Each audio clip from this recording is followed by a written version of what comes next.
අපි මේ රටේ සියලු ජාතීන්ට එක වගේ සලකනවා.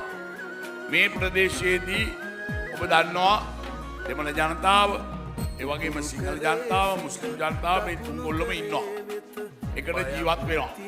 සමගියෙන් ජීවත් වෙනවා. ඒ වගේම මෙතෙක් කල තිබිච්ච ප්‍රශ්න ඔබ දන්නවා පහුගිය යුගයන්හි තිබිච්ච තත්ත්වය අද වෙනස් කරලා තියෙනවා. අද තමුන්නාන්සේලා එළියට යනකොට බයක් නැතුව තමන්ගේ දරුවෝ ගැන දරුවන්ට පාරේ බහැලා යන්න පුළුවන් වාතාවරණයක් අපි හදලා තියෙනවා. ඒක තමයි අපි ඕනකම තියෙන්නේ. ඉතින් ඒක නිසා ඒ තත්ත්වය රැකගෙන ඉදිරියට යා යුතුව තියෙනවා තමුන්නාන්සේලා. ජාතිවාදයට, ආගම්වාදයට,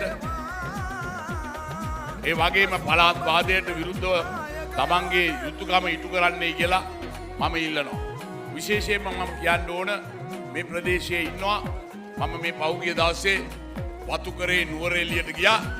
නුවරඑළියට ගිය වෙලාවෙත් මට මේ ප්‍රදේශයේ තරුණයන් කීප දෙනෙක් හම්බ වුණා. ඒ අය මේ ප්‍රදේශයේ ඉන්නවා. වවුනියාවේ ඉන්නවා. විශේෂයෙන්ම මට කිව්වා ඒ නිසා විශේෂයෙන් අපි කිසිම ભેදයක් තොරව ඔවුන් මේ ඉන්දියානුද ශ්‍රී ලංකන්ද මේ දැන් ඔක්කොම ශ්‍රී ලංකාවේ පුරවැසියෝ.